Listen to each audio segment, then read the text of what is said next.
Olá, eu me chamo Mariana Campos, sou medical coach, criei esse canal para falar de 4 pilares: saúde, qualidade de vida, bem-estar e autocuidado. Hoje eu resolvi conversar sobre um aspecto da nossa vida que tira nosso sono, que então tira nossa saúde em muitas situações, o nosso aspecto financeiro. Para isso, eu convidei meu amigo João Carlos Ferreira.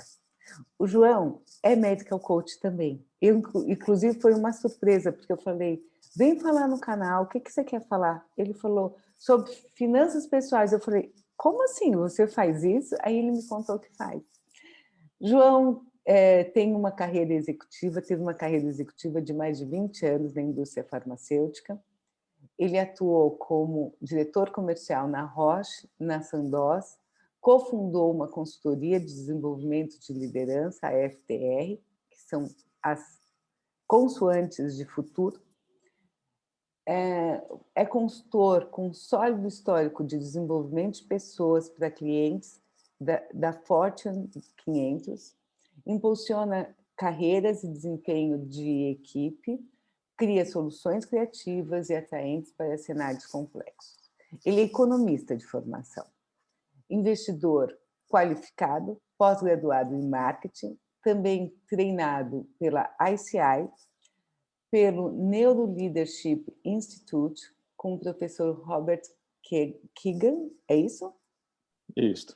Tá, da Harvard, e pelo Medical Coaching Institute de Israel. Participa do Núcleo de Estudos e Pesquisas em Ética e Felicidade no Instituto de Psiquiatria da Universidade de São Paulo, do HC da Universidade de São Paulo. João, seja bem-vindo. Estou curiosíssima para saber dessa sua habilidade. Então, seja bem-vindo, meu amigo. Obrigado. Por onde você quer que a gente comece? Eu queria que você me fale exatamente o que você faz, que eu não entendi. Ok. Tá bom. Quando a pessoa tem dinheiro, tem muitos consultores e profissionais ansiosos por ajudar. Quando tem dinheiro sobrando. Eu atuo na outra ponta, na pessoa que é desorganizada. Pessoa que, por alguma razão, tem um conflito com as suas finanças pessoais. Seja qual for a razão. Seja porque não entende quanto tem, não sabe quanto tem, ou não sabe quanto gasta, ou tem uma ansiedade vinculada a isso, um desconforto, qualquer desalinhamento entre a sua emoção e a sua situação financeira. Esse é o meu trabalho.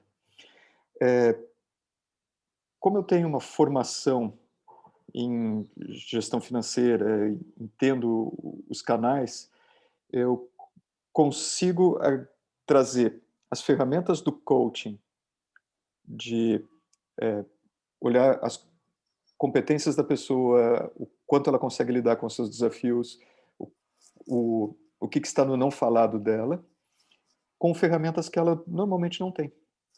Então, as soluções, às vezes, exigem um instrumento técnico que a pessoa pode não ter, né? Então, só para tornar isso mais palpável, eu vou falar do meu cliente zero, que foi meu grande aprendizado. O meu cliente zero, há muitos anos, ele era um profissional liberal, com várias fontes de renda separadas, e que estava com uma dívida que superava todos os ativos dele. Então, ele devia para o banco mais do que tudo que ele tinha. Se ele fosse uma empresa, ele teria que declarar falência, mas uma pessoa, tecnicamente, uma pessoa não tem como declarar falência porque ela não vai desaparecer, né? É como um governo, não vai desaparecer. E esse meu cliente zero, quando eu perguntava para ele, quanto você tem no banco? Eu fico ele dizia que ficava tenso quando olhava um extrato bancário, então ele não olhava. Bom, essa tensão é tema para o seu psicólogo, seu psicanalista, o seu psiquiatra, se é que você tem um. Mas o seu problema é concreto, né? Tem gente batendo na sua porta para te despejar e você não sabe nem quanto ganha nem quanto gasta. E foi aí que eu percebi que muita gente que, em tese, teve a chance ao longo da vida de se preparar para lidar com as suas finanças, porque teve acesso à educação, teve famílias estruturadas, não conseguiu desenvolver habilidades nesta área. E finanças, Mariana, não é o nosso, para a maioria das pessoas, não é o fim, né? Tem muito pouca gente, se é que tem, cujo propósito de vida está vinculado ao seu dinheiro. Para a maioria de nós, o dinheiro é um meio. Então, ele não pode ser um fator limitante da nossa capacidade de viver. Ele tem que estar a nosso serviço e não a desserviço. Bom, esse cliente me ensinou muitas coisas. A primeira é essa de que não é a bagagem cultural, e ele era uma pessoa com mestrado, né? Na USP. Não é uma pessoa despreparada. Então, não é a bagagem cultural que qualifica a pessoa. A segunda é que não tem regra. Tem pessoas que precisam de um tipo de apoio, outras que precisam de outro tipo de apoio, e você vai ter que construir isso junto. Eu acho que a gente pode detalhar isso bem mais ao longo da conversa. E isso não pode ser o centro da vida. Então, se eu pensar numa psicanálise que, na maioria dos casos, é um processo de longo prazo, em finanças não pode ser. Tem que ser rápido, né? Eu tenho que, depois de alguns poucos encontros, não precisar mais do João. Né? Então, o meu cliente tem que vir para me conhecer por pouco tempo. E as finanças pessoais têm que entrar em harmonia com a sua vida. Ele tem que atingir uma paz financeira. Se ele está em paz com as suas finanças, aí ele pode viver a sua vida. Então, para quem está nos ouvindo e já assistiu algumas das suas muitas entrevistas em que você fala de medical coaching, eu vou fazer alguns paralelos. No medical coaching, a gente pega uma pessoa que está com uma crise de saúde, né? Então, ela tinha a sua vida organizada e, de repente, se confronta com uma doença que desestrutura tudo. Qual é o nosso papel como medical coaches? Não é olhar a doença. Para isso tem o médico, tem o nutricionista, tem o fisioterapeuta, tem o fonoaudiólogo, tem uma multidão de profissionais hiperqualificados. A nossa questão principal é, ok, a parte essa crise na sua vida, que foi provocada por uma doença, o que você quer para a sua vida? Então, finanças pessoais, da forma como eu trabalho, é a mesma coisa. Uma vez resolvida, uma vez que você entra em paz com as suas finanças, o que você quer para a sua vida? E o que me lembra também uma definição de coaching do presidente aqui da Federação dos Coaches do Brasil, que ele diz que o coaching não vai fazer você ser o que você quer ser, mas vai te ajudar a chegar a ser o melhor do que você pode ser. Então, em finanças pessoais, eu não vou fazer com que uma pessoa que viva num caos se transforme num executivo de finanças da Faria Lima. Até pode. Inclusive, tem gente que trabalha com isso e é desorganizada na sua vida pessoal. Né? Mas isso vai deixar de ser um fator de estresse. E eu acho que esse é o principal ponto. João, desculpa, eu achei muito interessante isso. Tem uma coisa que você está conversando, isso surgiu, então, quer dizer, quando você juntou a sua percepção do coach com a sua habilidade de economia. É isso que eu estou escutando? Sim. Tem essas duas coisas, mas tem um pouco de histórico pessoal, que eu acho que vale a pena entender o contexto, né? Num determinado momento, lá por 2004, não lembro bem o ano, mas foi no início do século, um amigo que foi, por coincidência, colega da Faculdade de Economia, e nós dois já estávamos no auge das nossas carreiras, ele era diretor de uma empresa, eu era diretor de outra, e ele me disse assim, eu não preciso mais trabalhar. E foi só o que ele disse. Né? O resto foi pensamento meu. Bom, se uma pessoa consegue, no meio da vida, ou antes do meio da vida, né? Porque eu considero que é razoável esperar viver 100 anos ou mais. Né? Não quer dizer que todos vamos conseguir, mas é razoável esperar. Então, se uma pessoa antes dos 50 anos de vida diz que não precisa mais trabalhar, é porque esta frase possivelmente seja verdade. Em que condições que ela é verdade? E aí eu fui fazer uma reflexão sobre em que condições que isso é verdade e descobri que é fácil fazer essa reflexão. E se você tem as ferramentas. Então, por exemplo, eu imagino que eu vá viver mais 50 anos e que, com todas as flutuações das taxas de juros, eu nunca ganhe menos do que 1% ao ano sobre o meu patrimônio. Bom, são números, esses números podem variar. Bom, então, para eu ter um certo padrão de vida, esse padrão de vida tem que consumir 1% do meu patrimônio por ano. Fiz Uhum. algumas simulações. Bom, a pessoa não precisa morrer com seu patrimônio, ela pode gastar um pouquinho a partir de uma determinada idade. Fui sofisticando os cálculos e disse, o que esse meu amigo disse, na verdade, é que ele tem um patrimônio mais ou menos de tal tamanho. Ok, esse é um lado da história. O outro lado da história foi que, na mesma época, alguns colegas um pouco mais velhos estavam se aposentando, alguns muito felizes, tranquilos, e alguns dizendo assim, eu não tenho como me sustentar a partir da aposentadoria. Aí eu pensando, pô, mas peraí, esse cara é mais velho que eu, tem uma renda maior que a minha, há mais tempo, como assim? Né? Se um outro colega já sabe que não precisa mais trabalhar, como é que esse me diz que não pode parar de trabalhar? Uhum. E, inclusive, a gente estava numa mesa com 3 grandes cardiologistas, né, e eu disse, um pouco ingenuamente, né, que eu admirava os médicos com mais de 70 anos que continuavam clinicando. Inclusive, tinha preparado uma matéria para a revista que a Roche estava na época.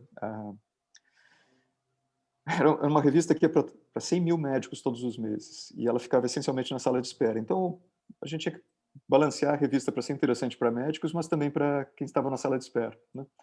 E a gente entrevistou esses médicos com mais de 70 anos, e disse um dos cardiologistas, não é que eles amem a medicina, é que eles não têm reservas para se aposentar.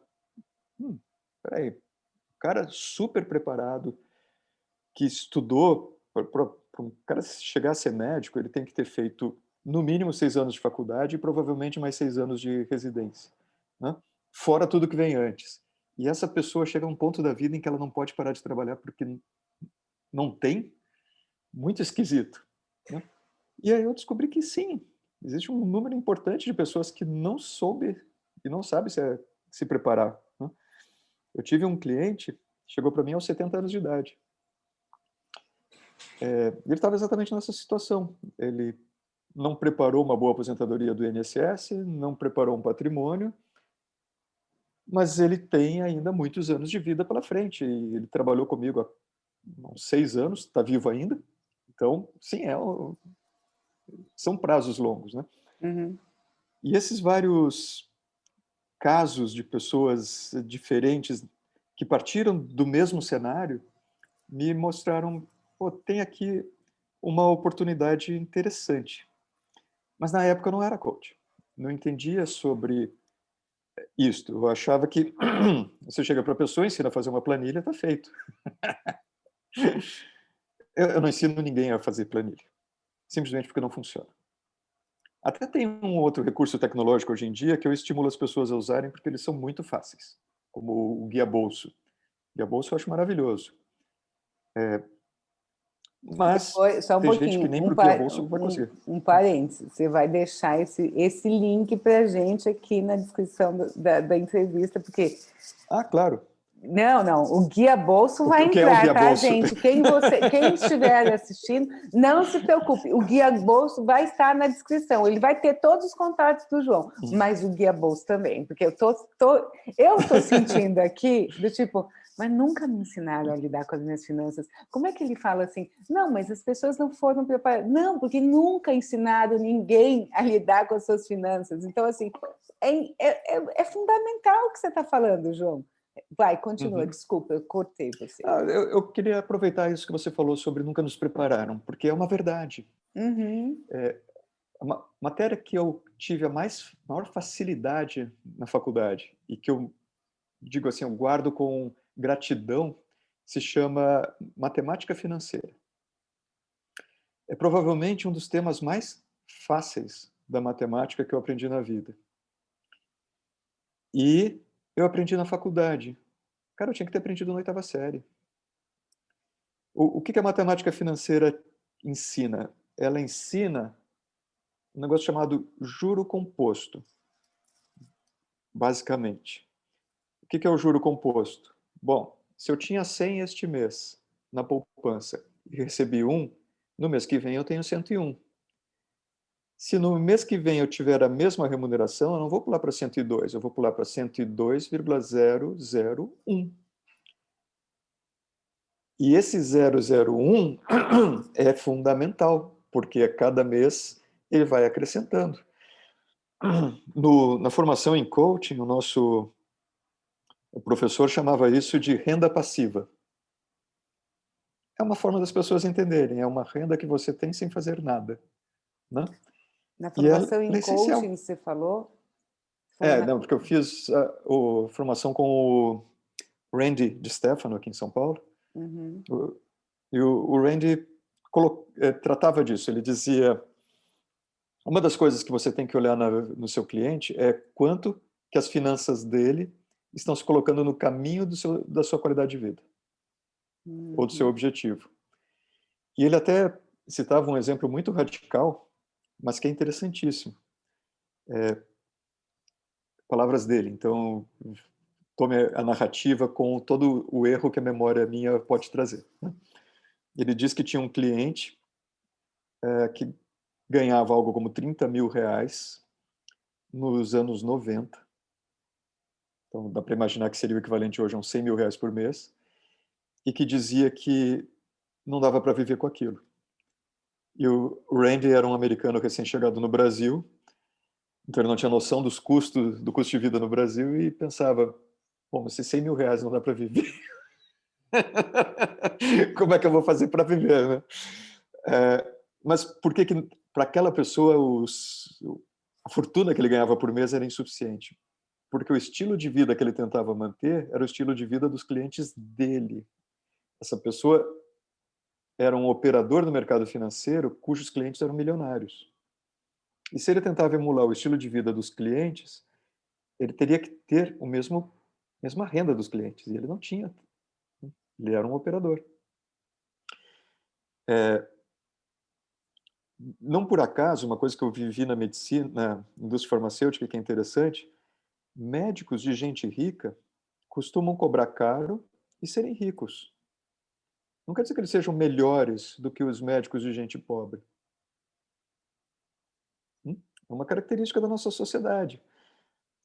Alguns médicos que trabalham só em hospital público, em clínicas sociais, são fantásticos clínicos porque eles tratam com muita gente com baixíssima capacidade de entender suas questões de saúde, então eles tiveram que desenvolver competências outras, que um médico de clínica que dedica 1 hora na consulta não precisou desenvolver.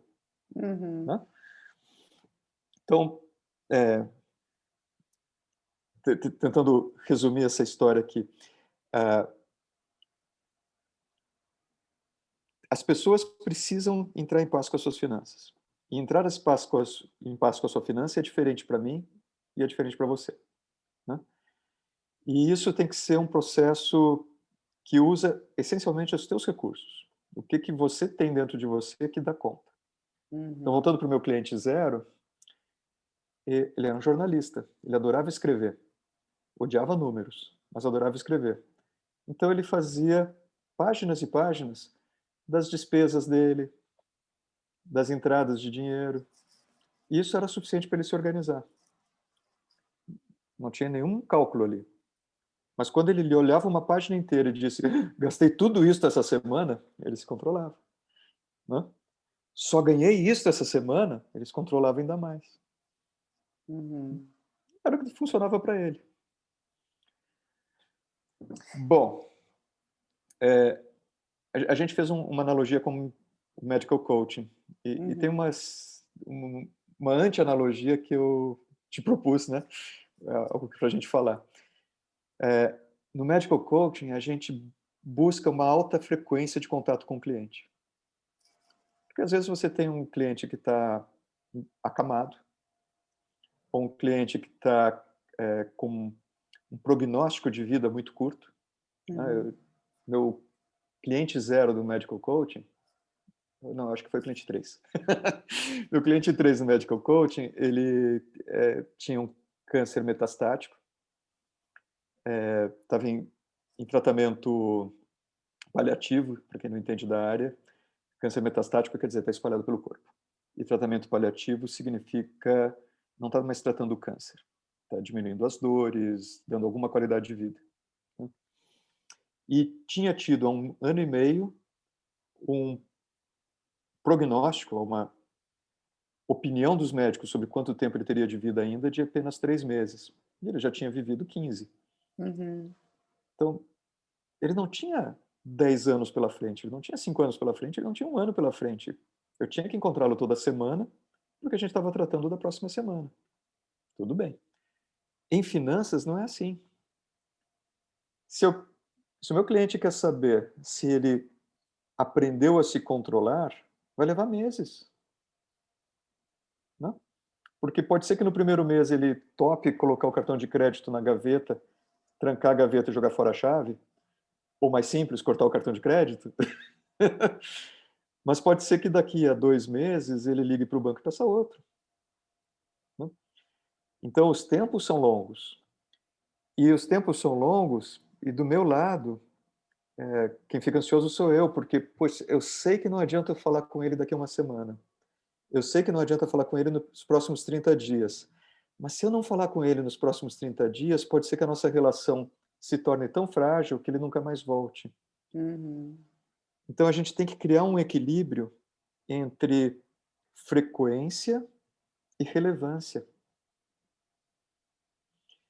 E às vezes esse equilíbrio significa encontros de 10 minutos. Às vezes significa nem cobrar por esses encontros, mas manter o vínculo. Então, por que isso vem à minha cabeça quando eu penso na formação de fazer coaching com uma pessoa em crise de saúde? A gente aprende a importância de ser rápido. E essa metodologia de orientação em finanças pessoais, que eu não chamo de coaching porque usa muito conhecimento meu, né? Então é uma mistura de coaching, mentoria, consultoria.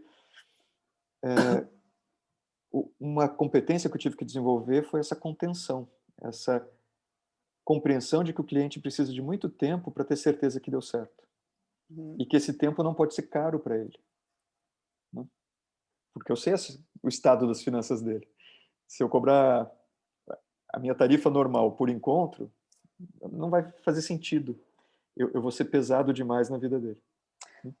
João, você está falando, então assim, por exemplo, o que você faz exatamente é um mix, é isso? É um mix de ferramentas, mas o que eu faço essencialmente é trazer a pessoa da sua desconforto com as suas finanças para uma situação de conforto com as finanças. Resumir em uma frase, tá? Então, e isso eu chamo de paz financeira. E agora, isso é completamente diferente para você, para mim ou para outra pessoa. Então, eu tinha um chefe, ele me dizia assim, que ele não guardava nem um centavo. Gastava tudo que tinha. Aos 50 anos, mais ou menos, ele estava fazendo esteira no clube, teve um evento coronariano agudo e faleceu. A estratégia dele funcionou lindamente para ele. Não, eu não precisava deixar herança para ele mesmo. Para a família não foi tão bom. Mas para ele funcionou lindamente. E eu não vou dizer para a pessoa que isso é errado, certo, eu vou fazer a expressão de ovo. Ok, isso é o que você quer para a sua vida. Para isso dar certo, o que você precisa? Para que isso não te angustie, o que você precisa? Para algumas pessoas, consumir tudo, mas deixar um seguro de vida é bom o suficiente. Tá bom, vamos organizar a vida para isso. Só que consumir tudo significa, o mês que você não tem aquela renda, você não pode entrar no negativo ferrado e entrar numa bola de neve. Então, você tem que estar organizado para ter altos e baixos. Para outro que diz assim, olha, a minha perspectiva de viver é mais de 100 anos, todo mundo na minha vida na minha família viveu 100 anos, eu não vou conseguir trabalhar até os 100 anos, eu preciso estar organizado para isso. Ok, é outra lógica. É uma lógica de muito longo prazo. Outro vai dizer assim, eu não tenho preocupação com o futuro. A herança dos meus pais é mais do que o suficiente. Eu tenho preocupação com o presente. Eu não posso estar toda semana batendo na porta dos meus pais pedindo dinheiro para fechar a conta do supermercado. Ok. Então, aqui é uma questão de organização. Não estamos olhando nem futuro, nem presente. Estamos olhando como você se organiza. E ok. Cada um tem sua necessidade. Muito E bom. não é isso que a gente faz no coaching, Mari? É, total. O cliente chega para nós com a questão dele. E não nos cabe julgar. Não, Aliás, o grande aprendizado com medical coaching e com coaching é não julgar. exatamente. E é um aprendizado dificílimo, porque quando a gente diz para o cliente, nossa, que legal, isso é um julgamento. E como eu me seguro para não dizer, nossa, que legal? E quando a gente se emociona com algo que o cliente falou, isso é um julgamento. Uhum. Né? Seja qual for a emoção. Então, naquele momento, entender que o cliente está nos afetando e que a gente não pode afetar o cliente de volta, nossa. Mas eu tenho uma coisa que você está falando aí, eu acho assim, você pode realmente, isso eu não acho que é julgamento, você pode vibrar com o que o outro conseguiu, né, dentro da sua proposta. Uhum. É simplesmente você realmente estar junto, né? Estar junto, ser empático à emoção do outro, Ah, sim. né? Nesse lugar é completamente possível, né? O que, Perfeito. o que não cabe é o julgamento. Agora, Uhum. agora, agora a gente virou papo de coach, a gente está aqui. Não, mas eu adoro esse ponto, porque ele mostra que a gente opera, o coaching opera no complexo o tempo todo. E opera no desconhecido o tempo todo. Então, até que ponto eu estou sendo empático? Até que ponto eu estou dizendo para o cliente que eu validei o que ele fez? Ou seja, me coloco na posição de Deus, eu julgo, você está sendo julgado. E a fronteira entre esses dois momentos, ela é tênue. É muito compreensão fazer isso enquanto você está atento ao que o seu cliente diz, atento ao que o seu cliente mostra, né? E tudo tem que acontecer ao mesmo tempo. É fascinante.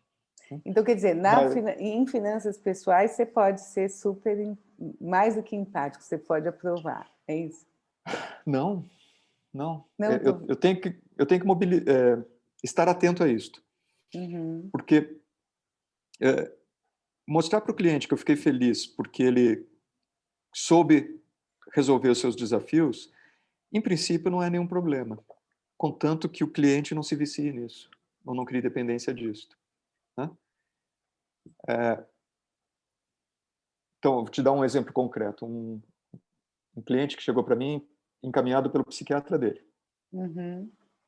Psiquiatra, na primeira reunião, até liguei de volta para o psiquiatra e disse: escuta, eu entendo que ele tem uma certa compulsão, né? Porque a pessoa era dependente de drogas, depois dependente de sexo, agora é dependente de compras, e isso é fora do meu domínio. E o psiquiatra disse: não, não, não é compulsivo, não, ele é só desorganizado. Foi libertador a forma como esse psiquiatra falou. Ele não disse quem é você para avaliar se uma pessoa é compulsiva ou não. Uhum. Ele disse: não se preocupa com isso, e isso é meu papel. Mas ele disse com tanta leveza que para mim era o que eu precisava. A partir dali a gente trabalhou a desorganização desse cliente. E, e tudo que ele tentava me dizer sobre como era, qual era a relação emocional que ele tinha com as compras, eu sabia que era uma questão que o psiquiatra estava trabalhando com ele e que eu não precisava me preocupar com isso. Se ele não estivesse em acompanhamento psiquiátrico, eu não poderia trabalhar com ele. Né? Uhum. Essa é uma ética que a gente tem do medical coach, inclusive, né? Uhum. E que é essencial. Se a pessoa tem uma questão de saúde de base, ela precisa estar trabalhando essa questão de saúde com quem entende do Sim, assunto, sim. né? Bom, mas esse cliente, depois que se reorganizou e começou a ter sobra de dinheiro, um dia ele me manda um WhatsApp assim: o que você acha de determinado tipo de investimento? E enquanto eu pensava qual é a melhor pergunta que eu posso fazer para esse cliente, para ele saber se ele sabe do que está falando, ele já mandou o próximo WhatsApp: comprei. Porque esse é um ponto importante. Eu nunca digo o que o cliente tem que fazer com o seu dinheiro. Uhum. Mas eu digo a lógica. Então, se ele chegou num ponto em que ele saiu do negativo e começou a ter um pouquinho de dinheiro, aquele pouquinho de dinheiro é uma reserva é um colchão. Ele vai estar ali para cuidar do dia a dia. Então, aquele pouquinho de dinheiro tem que estar num lugar seguro e fácil e de fácil acesso. O que é seguro? Se estiver na conta corrente, ele vai gastar, né? Se tiver muito fácil de transferir para a conta corrente, talvez ele gaste também. Então, eventualmente colocar num fundo de curto prazo, mas tem que ser um lugar que ele consiga ter acesso ao dinheiro se precisar. Uhum. E ele aplicou numa coisa que não tinha acesso fácil e que flutuava enormemente. Mais 30% num mês, menos 50% no outro, sabe? E, e a pergunta para ele era: você domina a lógica desse investimento? Você está preparado para aguentar as características dele? E antes que eu perguntasse, ele já tinha colocado o dinheiro e, e fez a segundo erro, né? Quando ele perdeu muito dinheiro, ele tirou. Se tivesse deixado hoje, ele teria ganhado, sabe? Então, ele foi do... O que ele tinha me contratado, que era se organizar, ele funcionou. Mas na próxima etapa, ele foi agindo contra, quer Com a dizer, sua contra ele mesmo. com a característica que ele tinha desde o começo, que é essa coisa que Talvez. você identificou, né? Tem uma coisa que eu queria que Mas você depois ele voltou. voltou? Porque o que ele precisa é, de tempos em tempos, saber se ele está se afastando ou se aproximando daquele equilíbrio que ele buscava. E isso volta àquela questão dos tempos. Uhum. Nas finanças pessoais, a gente ter certeza que a pessoa mudou o seu comportamento, a sua forma de lidar, leva tempo. Entre outras coisas, assim, nós, a gente não ganha o mesmo todos os meses e não gasta o mesmo todos os meses. Então, estar organizado num mês não me garante que eu vou estar organizado um ano inteiro ou 2 anos. Nascem filhos, entram na escola, se formam, os cenários mudam. O que a pessoa Uhum. tem que desenvolver é essa capacidade de se adaptar aos cenários que mudam. João, como é, e como é que isso, ou se é que difere, eu não estou vendo tanta diferença, mas eu queria que você me explicasse. Isso difere de se organizar em outros aspectos da vida? Eu vou fazer uma analogia que você vai entender e a nossa audiência a gente vai ter que explicar. Tá. Quando uma empresa chega para mim e pergunta se eu trabalho autoexecutivo ou se eu trabalho gerente, eu digo, eu trabalho os dois, porque coaching é coaching. Uhum. A pessoa do outro lado não entende. Porque quem costuma trabalhar clientes de composição de liderança numa empresa se especializa nessa clientela e, e se vende como sendo algo diferente. Uhum. Mas essencialmente é coaching. A pessoa tem dificuldades, precisa ter uma visão da sua solução, entender os seus obstáculos e lidar com eles. Então, Sim. coaching é coaching. Finanças pessoais, fim de vida, crise de saúde, carreira, o lidar com comunicação interpessoal, são Família, demandas, filhos, né? são demandas legítimas de coaching. Na essência, a mesma coisa. O que muda no meu trabalho, e por isso que a orientação em finanças eu não considero coaching, não considero nas horas de coaching para minha credencial de coaching, etc., é porque às vezes eu digo para a pessoa, olha, para um investimento de colchão, tem que ser uma aplicação segura e de baixa flutuação, como, por exemplo, e aí eu já entrei nas finanças pessoais, né? Por exemplo, Tesouro Direto, Selic, por exemplo, um CDBDI, onde você não vai ganhar muito dinheiro, mas também não vai perder. E se precisar, tem o valor do dia. Poupança Uhum. não, porque a poupança você tem data para resgatar e coisas Uhum. assim. Este conhecimento eu tenho que aportar, porque nem todo mundo tem. E, cara, ninguém vai sair do trabalho comigo especialista em finanças. Para isso, a pessoa tem que fazer uma formação. Uhum. Então, eu não vou entrar em grandes detalhes, eu não vou explicar como é que avalia o investimento em avestruz. E não quero saber, né? Mas, se você vai aplicar em avestruz, eu vou te preparar para fazer as perguntas certas, né? E a primeira pergunta é: eu entendo o suficiente sobre esse investimento? Eu sei em que condições que eu vou ganhar, em que condições que eu vou perder? Eu consigo explicar para minha mãe? Eu digo, se você consegue explicar para sua família como é que funciona isso, você já está preparado para saber se vai ou não investir. Não precisa me perguntar. Uhum. Mas se você não consegue explicar para sua família, você não consegue explicar para você mesmo. Então, não adianta me perguntar, né? Uhum. Uhum. Esse é um dos documentos que eu elaborei ao longo dos anos. Queria te perguntar o seguinte, você já comentou um pouco sobre isso. O teu trabalho com finanças pessoais, ele chega a durar em quanto tempo? Você falou que tem gente que volta, tal, mas em média, quanto tempo é necessário? Tá. Quando eu encontro uma pessoa que está muito bem resolvida e está insegura, normalmente 1 ou 2 encontros. Ah, é? Eu já encontrei casos assim. Deixa eu te contar um exemplo para você entender do que eu estou falando. Uma vez apareceu uma pessoa que tinha de patrimônio pessoal o suficiente para se aposentar ontem, porque o estilo de vida dela era menor, custava menos por mês do que a Uhum. rentabilidade do patrimônio dela. Uhum. E ele não sabia se ele estava bem. Então foram 2 encontros, um a mais do que eu consideraria necessário, mas para ele foi necessário 2. Uhum. Porque, na verdade, ele precisava de um espelho. Era uma pessoa hipersegura, né? Que precisa de hipersegurança. Ok. Agora, tem casos que demandam muito tempo. E é nessa linha que eu te falei. Às vezes a gente se encontra por 10 minutos num dia, dali a 2 semanas por meia hora, dali a mais 2 semanas por 10 minutos, de vez em quando troca um WhatsApp, porque esta pessoa ela não tem tanta facilidade de dizer para si mesma que está equilibrado e tem alguns escapes. E Uhum. nessas horas a gente tem que recombinar, né?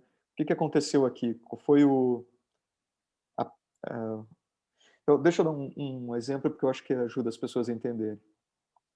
Tinha um cliente, profissional liberal. Ele tinha inúmeras fontes de renda. Então ele não sabia quanto ele ganhava. Inúmeras, assim, mais de 20. Uhum.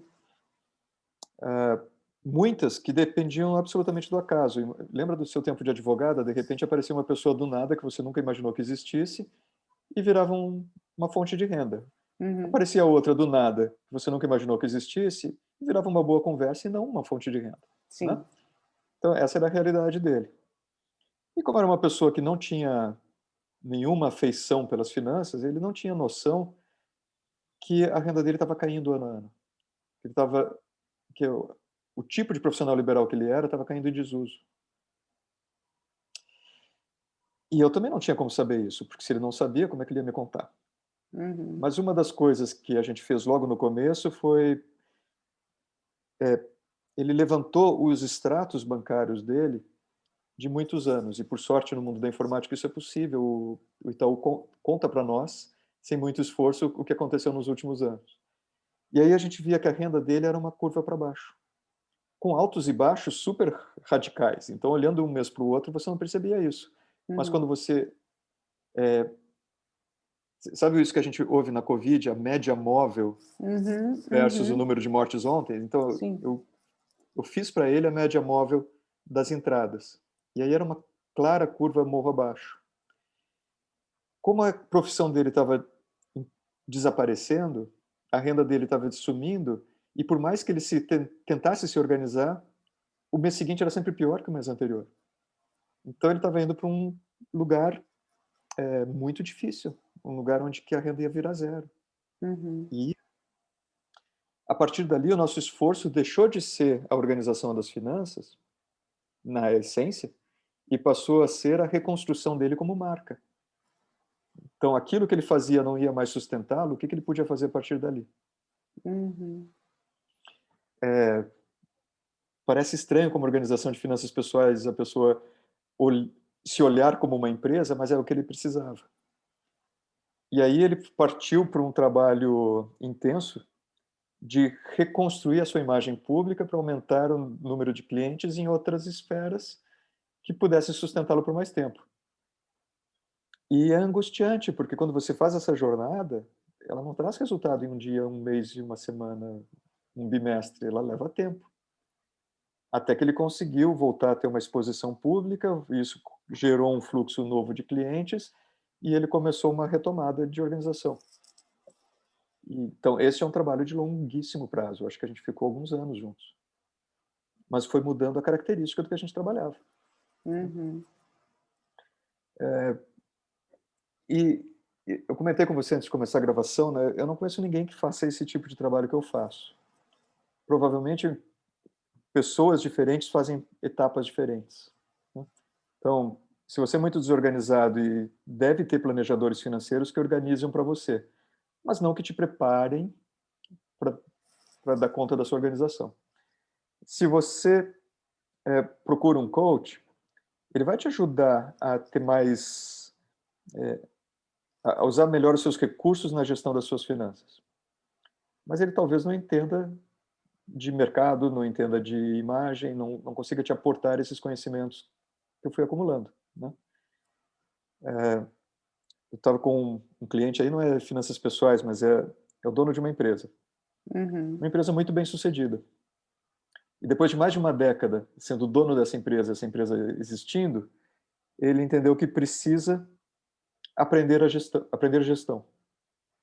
Eu fiquei olhando para ele, o que é que eu digo para essa pessoa? Qual é a pergunta certa, né? Porque é óbvio, se ele tem mais de uma década como empresário, a empresa dele continua viva em plena pandemia, ele sabe fazer gestão. Então a pergunta dele está mal colocada. Não é que ele tenha que aprender a fazer gestão, tem alguma coisa que o incomoda. E tirar isso da pessoa é algo que o coaching nos prepara, né? Qual é a questão real dele? Uhum. Falei muito, desculpa. Não, de jeito nenhum. E você sabe que, assim, eu criei esse canal para falar dos 4 pilares, mas eu convido as pessoas para falar de suas paixões. E, Uhum. assim, não fa e aí várias pessoas falam para mim: "Ah, eu falei muito". Não, não falou muito.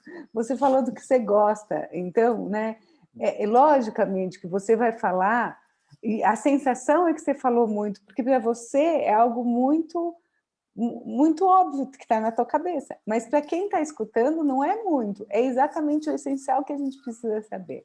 João, eu fiquei Eu muitíssimo feliz, eu queria que você queria me aproveitar. falasse o que você Não, não, peraí. gostaria de falar.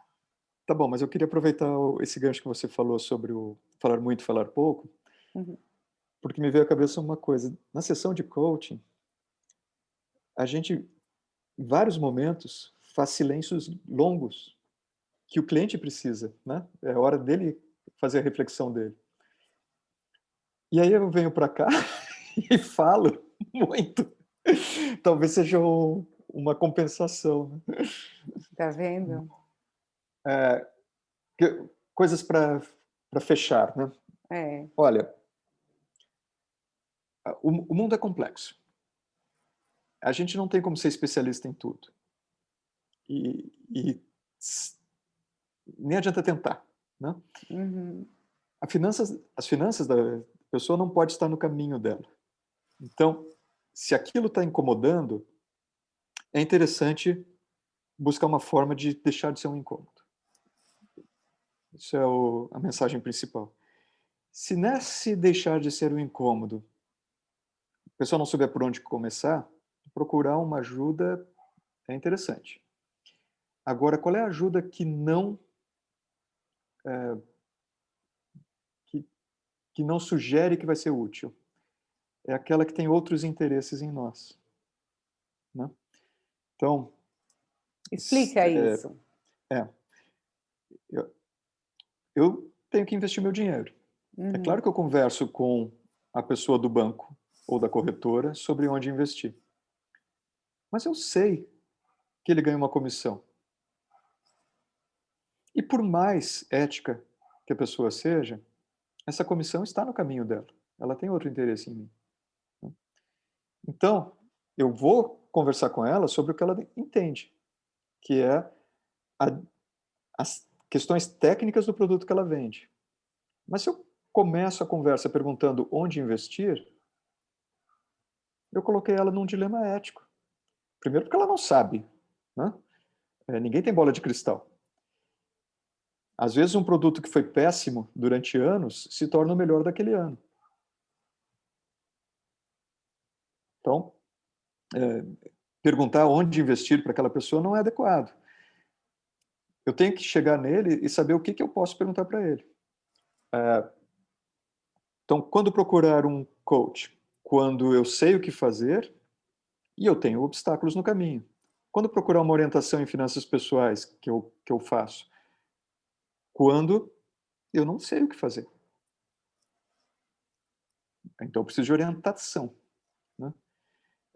Eu não participo da gestão do dinheiro da pessoa. Para muitos clientes, quer dizer, para todos os clientes eu digo, você não me precisa falar números, você precisa me falar de proporções, dimensões de grandeza. Eu não quero saber se você é milionário ou pobre. Eu quero saber se você está em paz ou não com o seu dinheiro. Né? Ok. Muito bem. João, eu gostei muito. Eu realmente estava curiosíssima para saber isso. Então, assim, foi ótimo. Querido, eu vou deixar todos os seus contatos na descrição. E muito obrigada. Muito obrigada mesmo. E eu te passo o link do Guia Bolsa. Com certeza. Bom, então um beijo Tá ótimo. bem grande. Tchau, tchau.